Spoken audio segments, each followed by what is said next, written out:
Hello guys, welcome to my YouTube channel power education. तो आज हमें आर्टिकल पढ़ना है राइट टू फ्रीडम। हमें आज पढ़ना है जो थर्ड फंडामेंटल में आता है। तो आज आर्टिकल पढ़ना है 1900 लेकर 22 तक, जो हमारा राइट टू फ्रीडम आता है। तो इसमें पढ़ना है जो आर्टिकल 19 होता है, ये कहता है protection of certain right regarding freedom of speech, यानी कि हमें कौन से अधिकार दिए गए हैं बोलने के। तो इसको 6 फंडामेंटल फ्रीडम के नाम से भी जाना जाता है। तो फर्स्ट जो फंडामेंटल फ्रीडम आता है वो कहता है freedom of speech and express. हम अपनी स्पीच कहीं पर भी बोल सकते हैं, हमें अधिकार है बोलने का। और एक्सप्रेस होता है अपना पॉइंट ऑफ व्यू देने का, मेरा क्या इरादा है इससे लेकर, ऐसा हम दे सकते हैं। दूसरा फंडामेंटल फ्रीडम कहता है तो freedom to assume peacefully without arm, यानी कि हम कहीं पर भी बेर इकट्ठी कर सकते हैं अपना अपना पीसफुल तरीके से, विदाउट हथियारों के बगैर हम कहीं पर भी यानी कि रह सकते हैं। ये हमारा दूसरा फंडामेंटल है। तीसरा फंडामेंटल फ्रीडम कहता है freedom to form association union cooperative society, यानी कि हम कोई भी एसोसिएशन बना सकते, कोई भी यूनियन बना सकते, कोई भी कोऑपरेटिव सोसाइटी बना। इसका मतलब है हम कोई भी ग्रुप बना सकते, यूनियन। जैसे कि आपने सुना होगा यूनियन है, लेबर यूनियन है, बहुत सारी। इसमें हम कोई भी यूनियन अपना ग्रुप बना सकते हैं, 40 बंदों का, 60 बंदों का।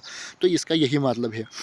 चौथा फंडामेंटल फ्रीडम कहता है freedom to movement throughout the territory of India. हमें अधिकार है हम इंडिया के कहीं से भी मूवमेंट को स्टार्ट कर सकते हैं, यानी कि अपनी धरना परेशान कर सकते हैं, मूवमेंट को स्टार्ट कर इंडिया में कहीं जगह से, चाहे आप कहीं भी रहते हो, हम एक जगह से दूसरी जगह कहीं भी इंडिया में हम कर सकते हैं। पांचवा कहता है resident and settlement in any part of India. इसका मतलब है हम इंडिया में कहीं पर भी रह सकते हैं, ये भी हमारा अधिकार है, ये भी हमारा फंडामेंटल फ्रीडम है। तो हम इंडिया में कहीं भी ले सकते हैं, रेजिडेंट रह सकते हैं, सेटलमेंट हो सकते हैं। तो छठा जो लास्ट कहता है बर्नलिस्ट, ये कहते हैं प्रोफेशन ऑक्यूपेशन एंड बिजनेस। हम कोई भी प्रोफेशन कर सकते, जैसे इंजीनियरिंग का, जैसे डॉक्टरी का, कोई भी ऑक्यूपेशन, हम कोई भी काम कर सकते हैं, बिजनेस का कुछ और। दूसरा हम बिजनेस भी कर सकते हैं, ये भी हम अधिकार है, कोई भी ऑक्यूपेशन बिजनेस कर सकते हैं। और फ्रीडम ऑफ प्रेस, ये भी इसी में आता है आर्टिकल 19 में। आर्टिकल 20 आता है फिर, इसमें आता है protection aspect certain for offence. इसका मतलब है इसमें 3 बातें हमें याद रखनी है। No ex post facto law, no double jeopardy, no self incrimination. इसका मतलब है no ex post facto law. इसका मतलब है अगर हम कोई क्राइम करते हैं, हमें खाली कॉन्स्टिट्यूशन के हिसाब से, हमारे कानून के हिसाब से सज़ा मिलेगी, उसके अलावा हमें कोई भी सज़ा नहीं दे सकता।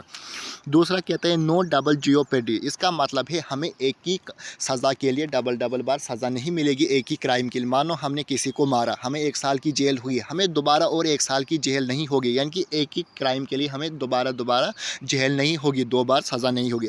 तीसरा क्या होता है नो सेल्फ इंक्रिप्शन। मानो कि हमने कोई क्राइम कर दिया, तो अगर हम उसको एक्सेप्ट नहीं करते, हमने मानो किसी का खून कर दिया, तो कोई कहता है हमारे पास सबूत है, मगर हम उसको एक्सेप्ट नहीं करते कि हमने ये खून किया था, हमें कोई ज़ोर ज़बरदस्ती नहीं कर सकता। ये भी आर्टिकल है। फिर आता है article 21। Article 21 protection of life and personal liberty. ये कहते हैं protection life and personal liberty है हमें। और इसमें एक आर्टिकल जुड़ाया गया था, आर्टिकल 21 है, वो ये है आर्टिकल 21। ये है आर्टिकल 21 है, ये ऐसे भी चलते आर्टिकल 21 से 21 भी है। इसमें आया था 86 कॉन्स्टिट्यूशनल अमेंडमेंट एक्ट 2002 में, जिसमें आरटीसी यानी कि राइट टू एजुकेशन आया था।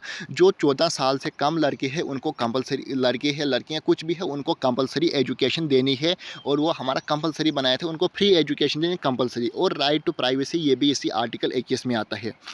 तो उसके बाद आता है आर्टिकल आर्टिकल 22। ये लास्ट है बट नॉट लीस्ट, यही आज की वीडियो में पढ़ना है। इसका मतलब है जो protection against arrest and detention in certain case. इसका मतलब है जब हमें अरेस्ट किया जाएगा, ऐसे हमें कोई भी पुलिस अफसर, कोई भी अफसर हमें अरेस्ट नहीं कर सकता। उसे हमें पहले नोटिस भेजना है, हम आपको अरेस्ट क्यों कर रहे हैं, आपने कौन सा क्राइम किया, कौन सा ऑफेंस किया, तभी।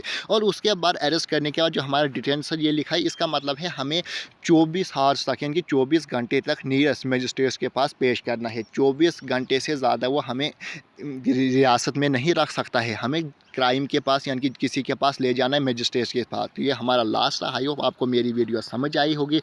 चैनल को शेयर एंड सब्सक्राइब ज़रूर कर देना। अब मिलेंगे हम नेक्स्ट पार्ट में। तो आज की वीडियो में यही पढ़ा हमने कि राइट टू फ्रीडम जो आर्टिकल 19 से लेकर 22 तक पढ़ा हमने। इसमें आर्टिकल 19 पढ़ा, 20 पढ़ा, 21 पढ़ा, 22। मैंने ये शॉर्ट हैंड रिटन नोट्स बनाए गए, जो उतना ब्रीफ मैंने नहीं, टॉप वर्ड्स नहीं लिखे। तो आई होप आपको मेरी वीडियो पसंद आई। चैनल को शेयर एंड सब्सक्राइब ज़रूर कीजिए।